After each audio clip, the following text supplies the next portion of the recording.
मध्य प्रदेश के पन्ना में पलायन एक विकराल समस्या बनती जा रही है। काम की तलाश में गांव के गांव खाली हो गए हैं और गांव का ये खालीपन शासन प्रशासन की हर आदमी को रोजगार देने की योजना पर सवाल खड़ा कर रहा है। आखिर लोग पलायन के लिए क्यों मजबूर हैं? देखिए हमारी ये खास रिपोर्ट।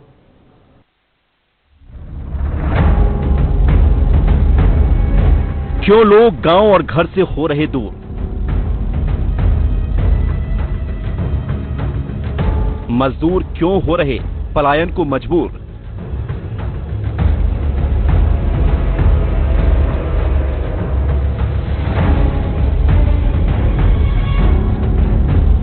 घरों की चौखट पर ताले डले हैं,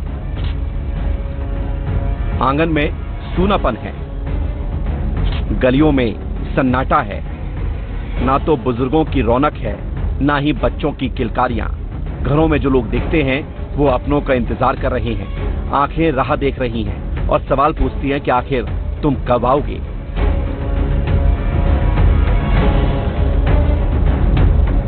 जी हां, पन्ना के मखरी कोठार गांव में ये सन्नाटा पलायन की वजह से है। काम की तलाश में लोग बेघर हो गए, घर द्वार छोड़कर परदेसी हो गए। कोई दिल्ली तो कोई मुंबई की तरफ चला गया। आज हालात ये है कि पूरा गांव वीरान नजर आता है और हर तरफ पलायन की काली छाया। हम ग्राम पंचायत मखरी कोठार में खड़े हैं, जहां पर बहुत से घरों में हमने जाकर देखा, लोगों से पूछा, वहां ताले लगे हुए हैं। जो बुजुर्ग लोग हैं उन्हीं से बात हुई हमारी। जो युवा लोग हैं जो काम की तलाश में दिल्ली, बम्बई, भोपाल जैसी जगह पे जा रहे हैं, कुछ आंगनबाड़ी कार्यकर्ताएं मिली। आइए इनसे जानते हैं क्यों ताला लगा। जो बताइए, यहाँ 50% से ज्यादा मकानों में ताले लगे हुए हैं, तो ये कहाँ गए? बाहर चले गए हैं। क्यों गए हैं? कमाने खाने का, यहाँ तो उनका कुछ काम नहीं मिलता, तो इसलिए उनको जाना पड़ता है। तो यहाँ पर जो सरपंच और सेक्रेटरी के द्वारा काम नहीं दिया जाता? नहीं दिया जाता। पलायन की सबसे बड़ी वजह रोजगार की कमी है। गांव में काम मिले तो लोगों को बाहर नहीं जाना पड़ेगा।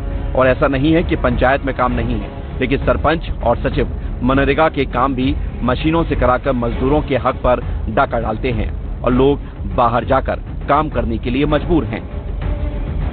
ग्राम पंचायत में, मखरी ग्राम पंचायत में यहाँ पर 40 से 35 लाख के काम आए हुए हैं। जो लेबरों से काम करवाया था, जो बाहर पलायन कर रही हैं लेबर, उनके लिए काम आता है। लेकिन यहाँ पर जो 10 लाख का तालाब है, यहाँ पर मशीनों से काम किया गया है, लेकिन मशीनों के द्वारा काम करवाया गया है। लेकिन यहाँ पर जो लेबर है उनको काम नहीं दिया गया है, जिस कारण पर ये लोग बाहर पलायन के लिए जा रहे हैं। लोगों का कहना है कि पंचायत में तालाब, पुलिया और बाकी कई काम हो रहे हैं, लेकिन मजदूरों को काम नहीं दिया जा रहा और जो काम हो रहे हैं उनमें जमकर भ्रष्टाचार किया जा रहा है।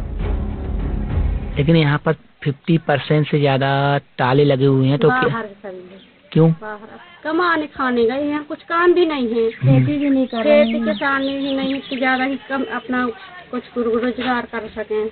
ये एक पुलिया है, ये मकरी से ककरहा मार्ग जाने के लिए एक पुलिया है, जिसके विधायक निधि से करीब 20 से 22 लाख रुपए आए थे, जो सरपंच सचिव के द्वारा हड़प लिए गए हैं, फर्जी बिल लगा के निकाल लिए गए हैं। काम आपके सामने है, आप खुद देख सकते हैं। ये तालाब का काम था यहाँ पे, तो 10 लाख का काम आया था, जिसमें से कोई थोड़ा बहुत काम करवा दिया है। 1-2 दिन चला खाली मशीन, उसमें से कोई खास काम नहीं हुआ है। मजदूरी कार्ड बनते हैं, किसी के बस उसी आदमी जो मानते हैं उसको उसी को काम देता तो उसी को देता है कार्ड। पलायन ये समस्या छोटी नहीं है, ये वो दीमक है जो गांव के गांव को उजाड़ देती है। पलायन का दंश आप देखिए, गांव के गांव वीरान हो गए, परिवार से दूर हो गए मजदूर, बच्चों की शिक्षा पर भी असर पड़ रहा है।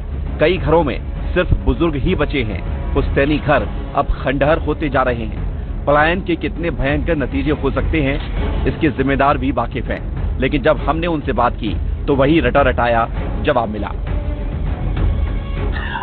देखिए, इसमें तो ये है कि जो लोग बाहर जा रहे हैं तो वो स्वेच्छा से जा रहे हैं या काम ना मिलने की वजह से जा रहे हैं, ये देखना पड़ेगा। हम उस गांव में लोगों को इकट्ठा करके और इस बात का संदेश जरूर देंगे कि गांव में काम उपलब्ध है और जो लोग काम करना चाहते हैं उनको काम दिया जाएगा। बेशक मनरेगा योजना के तहत 100 दिन का रोजगार देने की योजना है ताकि पलायन रुक सके, लेकिन सवाल यही उठता है कि क्या ये रोजगार मजदूरों को मिल पा रहा है? क्योंकि अगर ये रोजगार होता तो शायद मखरी कोठार जैसे गांव वीराने के मुहाने पर ना खड़े होते और ना ही कई परिवारों को अपना घर छोड़कर बाहर बसना पड़ता। विस्तार न्यूज के लिए सौरभ साहू की रिपोर्ट। वैसे सच तो यह है कि अगर स्थानीय स्तर पर ही काम मिलने लगे तो फिर लोग अपना घर परिवार छोड़कर प्रदेश में मजदूरी के लिए क्यों जाएंगे, मगर दुर्भाग्य से गांव में ही लोगों को रोजगार देने की योजनाएं सफल नहीं हो रही। छत्तीसगढ़ के अंबिका